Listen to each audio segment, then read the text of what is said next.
The forest was full of shadows as a little girl hurried through it one summer evening in June. It was already 8 o'clock, and Sylvie wondered if her grandmother would be angry with her for being so late. Every evening, Sylvie left her grandmother's house at 5:30 to bring their cow home. The old animal spent her days out in the open country, eating sweet grass. It was Sylvie's job to bring her home to be milked. When the cow heard Sylvie's voice calling her, she would hide among the bushes. This evening, it had taken Sylvie longer than usual to find her cow.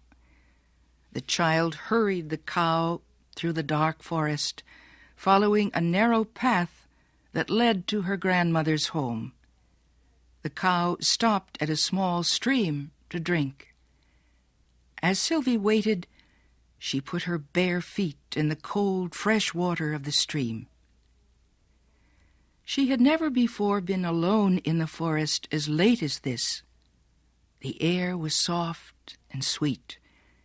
Sylvie felt as if she were a part of the gray shadows and silver leaves that moved in the evening breeze. She began thinking how it was only a year ago that she came to her grandmother's farm. Before that, she had lived with her mother and father in a dirty, crowded factory town. One day, Sylvie's grandmother had visited them and had chosen Sylvie from all her brothers and sisters to be the one to help her on her farm in Vermont. The cow finished drinking, and as the 9-year-old child hurried through the forest to the home she loved, she thought again about the noisy town where her parents still lived. Suddenly, the air was cut by a sharp whistle not far away. Sylvie knew it wasn't a friendly bird's whistle.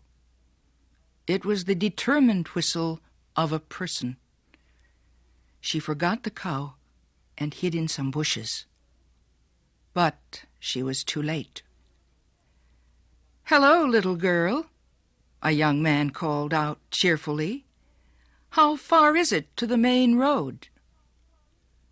Sylvie was trembling as she whispered, 2 miles.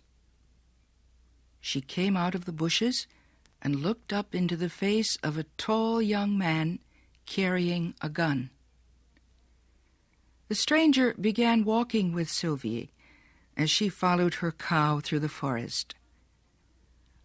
"I've been hunting for birds," he explained, "but I've lost my way. Do you think I can spend the night at your house?"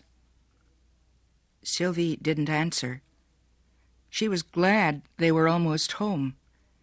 She could see her grandmother standing near the door of the farmhouse. When they reached her, the stranger put down his gun and explained his problem to Sylvie's smiling grandmother. "Of course you can stay with us," she said.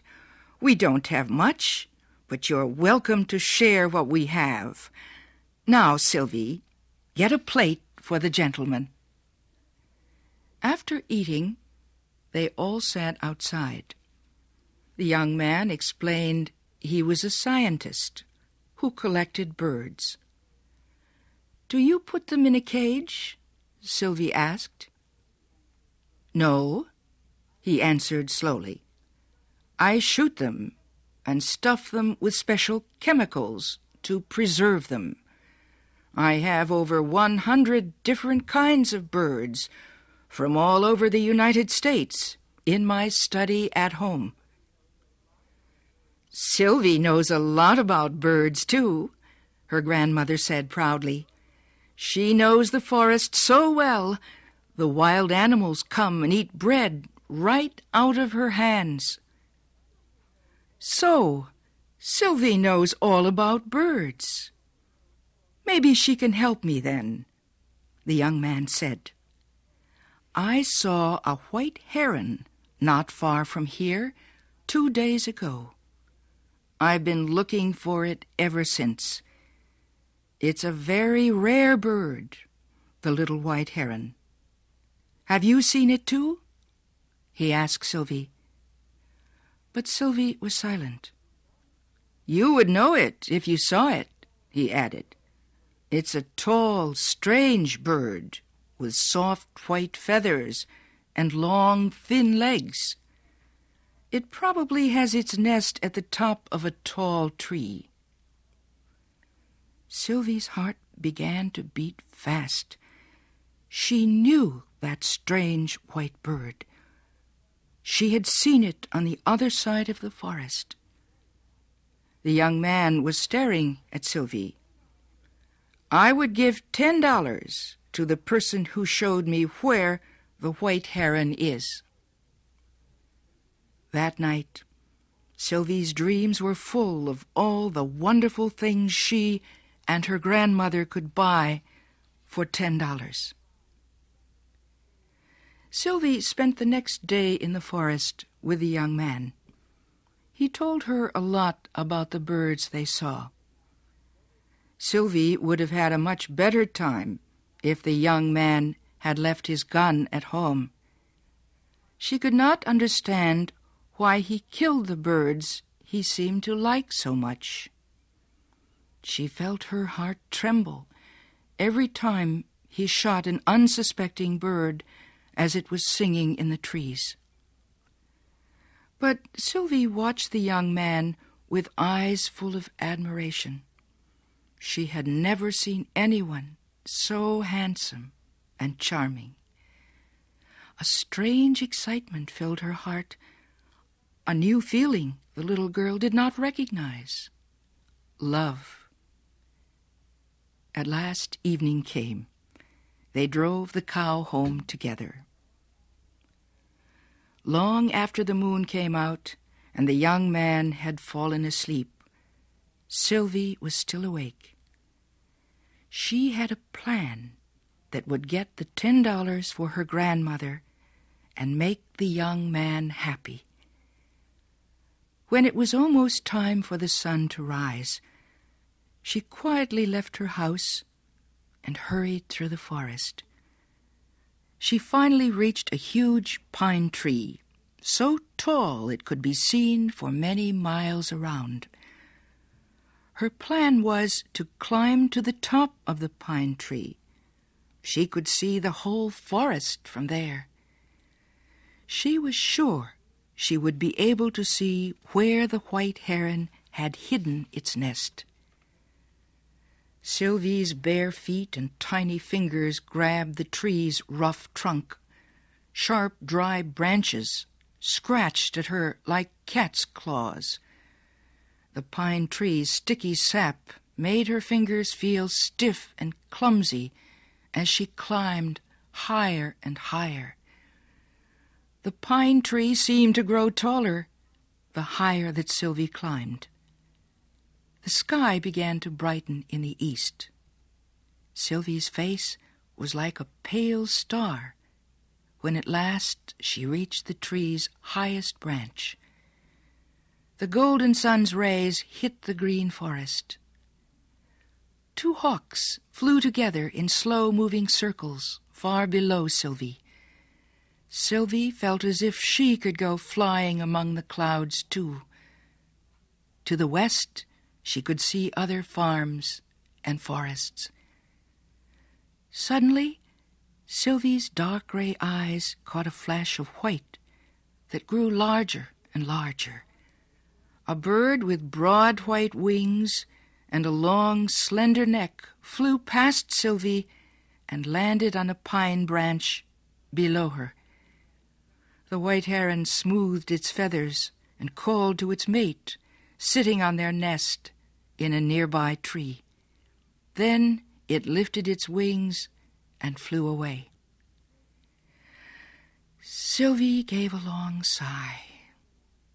She knew the wild bird's secret now. Slowly, she began her dangerous trip down the ancient pine tree. She did not dare to look down and tried to forget that her fingers hurt and her feet were bleeding.